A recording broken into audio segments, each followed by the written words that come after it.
Nah, untuk yang pertama kita bahas dulu apa itu evaluasi kebijakan dalam konteks jejaring kebijakan dan pemerintahan. Jadi, evaluasi kebijakan merupakan proses sistematis untuk menilai keberhasilan kebijakan berdasarkan kinerja, dampak, efisiensi, relevansi, dan keberlanjutannya.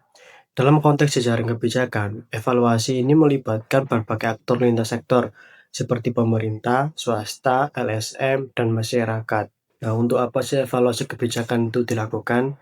Ya, yaitu untuk menjamin akuntabilitas dan transparansi, kemudian mendorong pembelajaran yang berkelanjutan, serta meningkatkan efisiensi dan efektivitas kebijakan, kemudian memperkuat koordinasi antar aktor jejaring.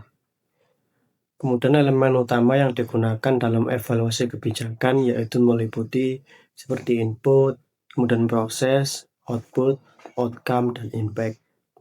Kemudian kerangka evaluasi yang digunakan yaitu seperti logical framework, participatory evaluation, outcome mapping, dan theory of change. Selanjutnya yaitu tantangan evaluasi dalam jejaring kebijakan, yaitu meliputi kompleksitas aktor, keterbatasan data, konflik kepentingan, dan ketidakpastian eksternal. Dari tantangan tersebut, strategi untuk mengatasinya yaitu melalui koordinasi yang kuat, pemanfaatan teknologi, inklusivitas, dan penguatan kapasitas evaluator. Kemudian materi selanjutnya yaitu inovasi dalam jejaring kebijakan, meliputi digitalisasi, teknologi, dan data. Inovasi dalam jejaring kebijakan adalah penerapan pendekatan yang baru, yaitu untuk menyelesaikan masalah kebijakan publik melalui kolaborasi antara pemerintahan, swasta, masyarakat, dan akademisi.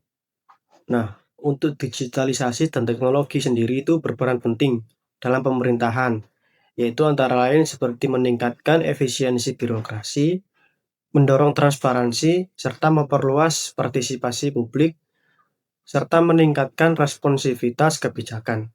Untuk teknologi yang digunakan dalam jejaring kebijakan antara lain itu seperti big data, AI, dan blockchain.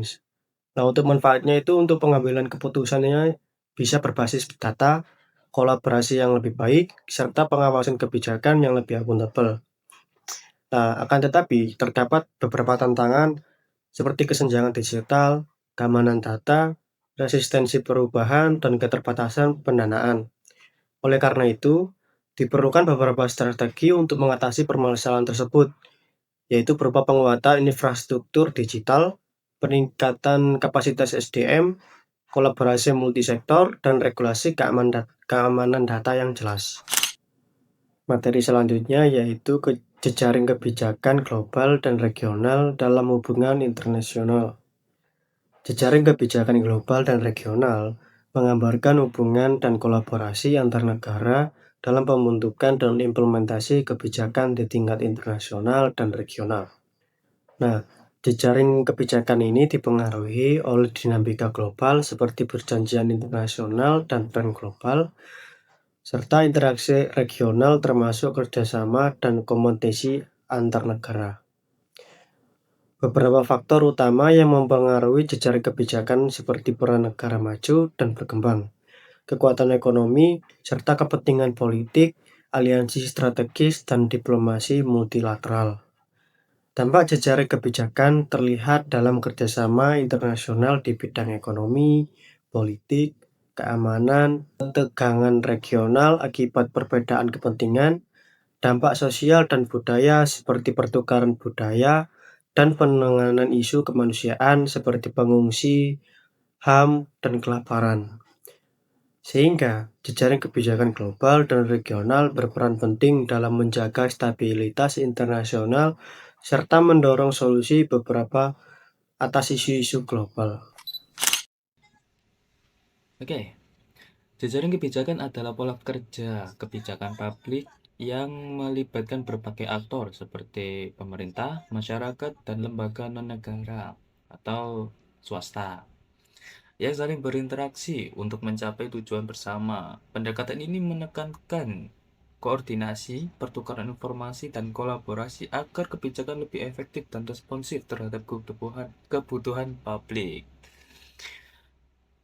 Dalam pengembangannya atau perkembangannya, jejaring kebijakan semakin dipengaruhi oleh yang namanya digitalisasi dan teknologi informasi seperti media sosial dan sistem data memungkinkan pemerintah berkomunikasi langsung dengan masyarakat.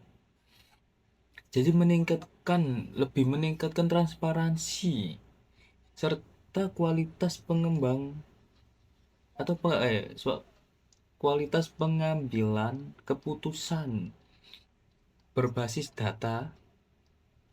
Selain itu juga kolaborasi antar lembaga ini dan keterlibatan publik mendorong kebijakan yang lebih inklusif. Jadi lebih bagus lah buat masyarakat sendiri ya kan.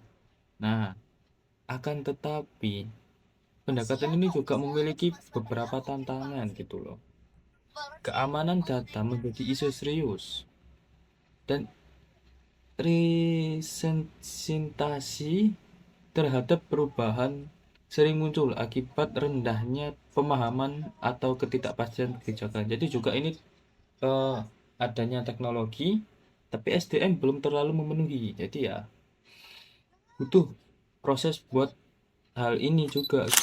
Secara keseluruhan, jejaring kebijakan sangat relevan diterapkan di tahun-tahun sekarang, terutama di era digitalisasi, karena mampu menghasilkan kebijakan yang adaptif, tetapi keberhasilannya bergantung pada tata kelola dan data yang kuat, dan kesiapan aktor kebijakan untuk berkolaborasi secara terbuka. Jadi yang aku bilang tadi ada kelebihannya, pasti juga ada kelemahannya. Kelebihannya yaitu koordinasi kebijakan lebih efektif, transparansi dan partisipasi publik meningkat, kebijakan lebih adaptif dan berbasis data. Kelemahannya, resiko kebocoran data dan penyalahgunaan data. Yang kedua, proses pengambilan keputusan bisa lebih lambat. Yang ketiga, ketergantungan pada kesiapan teknologi dan SDM. Seperti yang aku jelasin tadi, kalau SDM-nya yang nggak mumpuni, otomatis semua bakal terhambat gitu loh. Lebih lambat daripada yang semestinya gitu. Dampak utamanya kebijakan lebih responsif terhadap kebutuhan masyarakat. Terus hubungan pemerintah sama publik atau masyarakat menjadi lebih interaktif. Jadi kayak misalnya sosmed, TikTok, IG gitu kan saling membalas di kolom komentar gitu antar pemerintah dan masyarakat gitu. Cocok nggak untuk tahun sekarang? Semisal gitu kan ditanya, jelas banget iya jawabannya.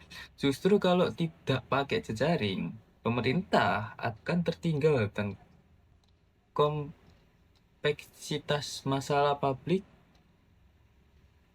dan kecepatan perubahan sosial saat ini. Jadi kalau misalnya nggak diterapin ya pemerintah bakal sulit mendapatkan informasi masalah-masalah publik yang beredar gitu loh. Jadi kalau tanpa adanya digitalisasi atau teknologi informasi ya pemerintah ketinggalan apa yang harus semestinya dikerjain gitu. Membuat kebijakan baru bakal menjadi lambat gitu. Jajaran kebijakan menunjukkan bahwa kebijakan publik hari ini tidak lagi bisa dikerjakan oleh pemerintah sendirian. Justru harus ada negara, sektor swasta, dan masyarakat sipil harus terhubung dalam satu jaringan kolaborasi untuk menghasilkan kebijakan yang relevan dan efektif melalui jejaring ini. Sumber daya, data, dan perspektif dapat dibagi sehingga kebijakan lebih responsif terhadap kebutuhan masyarakatnya. Perkembangan teknologi memperkuat jejaring kebijakan sendiri melalui digitalisasi, data, dan platform komunikasi yang mempercepat koordinasi antar pemangku kepentingan. Nah, jejaring kebijakan juga menghadapi tantangan serius seperti konflik, kepentingan antar sektor, terus miskomunikasi, kebijakan yang tidak sinkron, serta keterbatasan anggaran. Jika tidak dikelola dengan baik, jejaring kebijakan justru memperlambat pengambilan keputusan. Karena itu, diperlukan penguatan kapasitas institusi, peningkatan kualitas sumber daya manusia, serta partisipasi publik yang aktif.